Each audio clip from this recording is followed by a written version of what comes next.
always get on the camera and I look like freaking crap because I wear the most comfortable clothes I've got, which are always the most worn out clothes, and I'm painting and I just get paint on my stuff and I'm working around the house. So I always look like total freaking crap when I come to you here in the bunker system. People like, what did you, they're always looking at your hands. What are you doing? Well, the paint gets in there and I wash the hands, but if all the paint doesn't come off, I don't care. Some people have a real issue with that.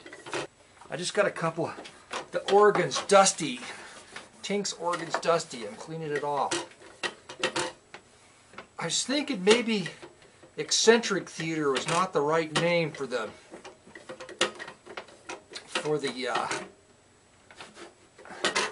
my presentations here. Maybe it needs to be obscure theater. Now for another episode of Obscure Theater, Theater of Obscure.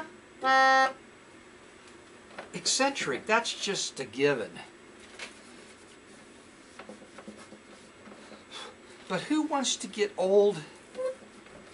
Hey, that key works. And just sit around the house. You know what I'm saying? It's just, you got to do something.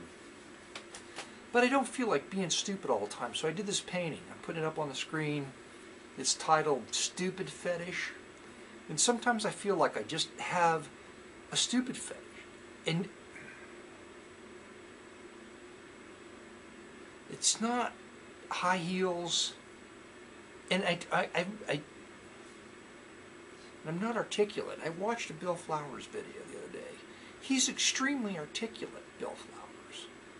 I'm jealous of, he's able to construct a clear thought and go from point A to point B, just leave the camera running. You know me, I can't do that. That's why I call myself Manic Mark. 10 reasons to get hooked up. There's the painting, I'm putting it up on the screen. I didn't actually count it. What difference does it make? I have a stupid fetish. It doesn't matter if there's 10 or 7 or 13 reasons. What else? Oh, the main reason I'm coming to you today is I just don't feel like making that many videos because I'm painting more. I decided I needed to pay more attention to the music, which is pointless, but I enjoy doing it. Because I like how things are built. I like how things are structured. Not that I can do anything that would attract any attention, but just personally as a hobby, I like to think about music and the way it's structured and the way it can get across a visual through sound. Oh, I got a song. I should play the song at the end of this. It's not the Too Much Bacon in My Pants song. It's the Latonia Girl song. It's the song I wrote based on driving through Latonia, Kentucky. It's a working class neighborhood. It's very densely populated, so inevitably there are people walking out on the street. And I noticed these tall, they're always tall, good-looking, very young girls, probably teenagers. Not very old women, girls. And they all look already totally hard. You can just see it in their eyes. You can just get past that beauty, and you can see that they've already lived a hard life. And it's like that concept of that 2 or 3 years they have to be beautiful before they're abused and just get eaten alive by life, you know. And then it's the end of it. So this song is kind of based on that. If Bill Flowers lived here, I would have him come in and I would have him explain my videos, my concepts for you, since I do such a poor job of it. If it wasn't for making videos, I probably wouldn't go to YouTube. Except if you're researching something. It depends on what you do. That's right. If you research something, YouTube's a great place I found to research music, because nobody gives a crap about copyright on YouTube, no matter what. People just don't give a... I worry about it a lot, because I don't want to violate it. But anyway, on YouTube, people put up stuff, and you can find a lot of stuff that you couldn't find anywhere, just for research purposes. Like for me, I buy records on eBay, and if I want to know what something sounds like and I can find a sample of it, it's much better for me to hear the sample so that I can make a decision whether or not I want to buy the album. Oh, I almost forgot. The big news is that it's a possibility that Raymond T. Vinyl, he could stop by sometime. He lives in Columbus, which is, for me, I don't drive it's not too far away, but he has no fear. He's threatened to stop by and visit Manic Mark in the bunker. Now, I buy such obscure stuff. Obscure theater. Kind of odd. Anyway, wouldn't that be great? They could have the Manic Mark Talk Show, a segment with Raymond T. Vinyl. It'll be just amazing and incredible. But I don't want to jinx it because it may not happen because he's working on things. Who knows what will happen? Who knows what happens here in the bunker, when it's going to happen, and how it's going to happen? Because even I don't. That I frequently don't find what I'm interested in on YouTube. Oh, I got to get back to the thing. A new business idea. Now, Bert's been doing something else, and that's fine. But he's my business partner, and he's not been around. I hope he's fine. I hope he's doing okay.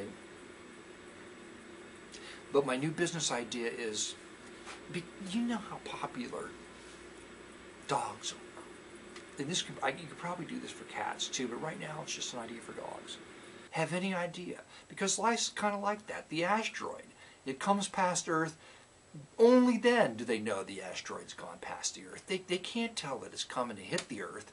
The Manic Mark show is kind of like that. Theater of the Obscure.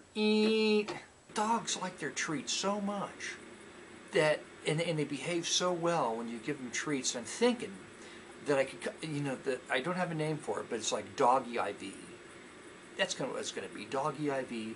It's liquidized dog food, dog treats in a bag, and you stick the needle right into the dog's arm. The dog is just going to be like, ugh. It's just going to lay there. He's not going to bother you. You're not going to have to take him for a walk.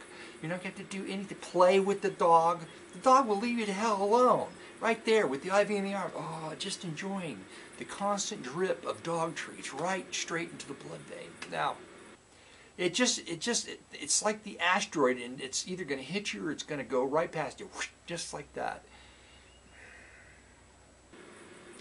It's going to be very cumbersome to take your dog out if you want to go to some place, like to the vet because the veins collapse or something like that, to take the doggy IV bag with you. So I'm going to come up with these portable things called doggy injectable treats. They're injectable dog treats. With the big needle, you just inject them right in, because the dog, if he's off the IV for long, he's going to start seeing things like spiders. And on Facebook today, somebody sent me a picture of a man with a big wiener, and I think it was because of the Who's Who in Meat. What would he see? What would a dog see? A dog would see, if you see blue dogs when you're on morphine in the hospital, when you're dying, running around in the hospital, what does a dog see? In the directory of Who's Who of Meat, the man with the big wiener. You would think that he would be in there. If anybody was in that. And do all people with big wieners end up in porn? That's another question I have. You would think if you had a big wiener that you would, and you were a man, that you would just automatically want to do porn. When his veins collapse from too much puppy IV. Everything in moderation. That's what I was trying to think of before. If you do everything in moderation. To make a little extra money, and especially when you're younger, if dating's hard. And why date when you could just get paid for doing the stuff that you want to do after the date, that you're thinking about before the date and during the date? You're just dealing with the date simply to get to the part where you're going to make the porn film afterwards. I mow the lawn, I take care of the house, I do stuff, and I go make money. So why can't I just sit here and do this crazy stuff in the theater of the obscure, that's the end of it. Oh, play the song.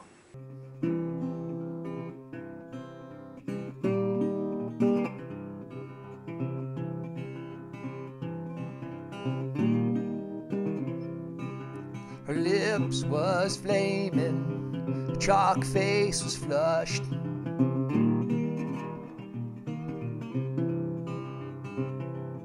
She ain't a working girl yet, but you could see her mind was rushed.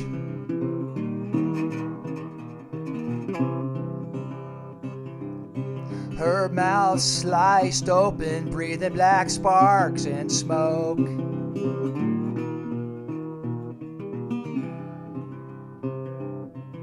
The Tonya girl glared at me and then she made a joke.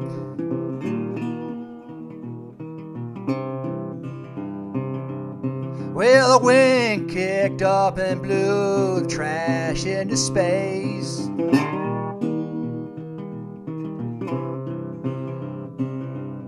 I ran over dark shadow with a smile on my face.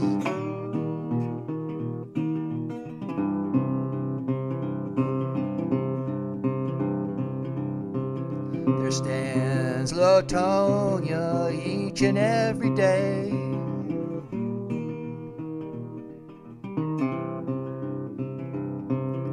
Wheels on the tar top spinning as I passed her way.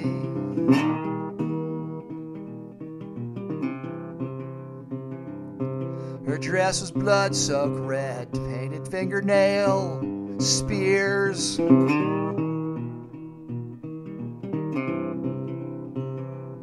My heart hit a pothole, can't see through my fears.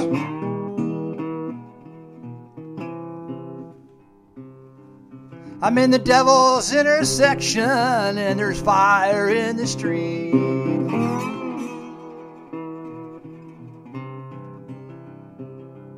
Old girlfriend packed in cosmoline dreams in my backseat.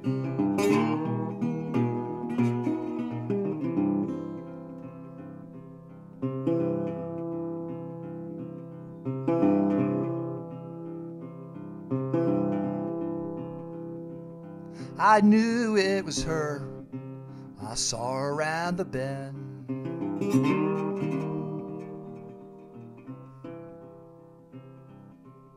The look on her face will mangle most men.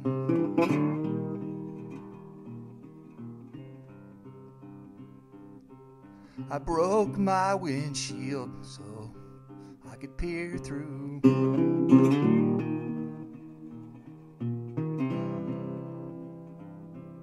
Sunglasses on my dash and only the best will do.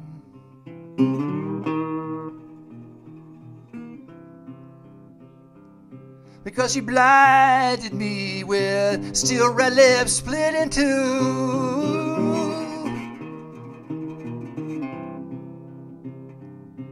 Through her fangs she mouthed the words, fuck you.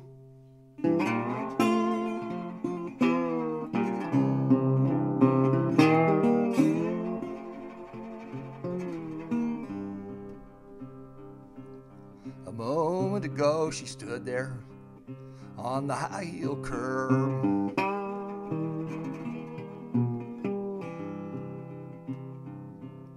She took one more look back through her mall store blonde hair.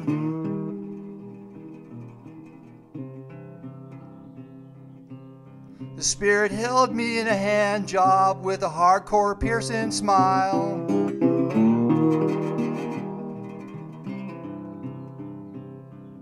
But I got killed again that day, choking out my fantasy dreams in style.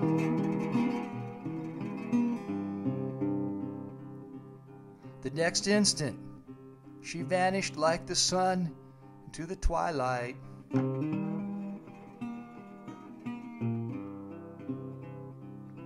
Or was it just a reflection of some cheap old neon bar light?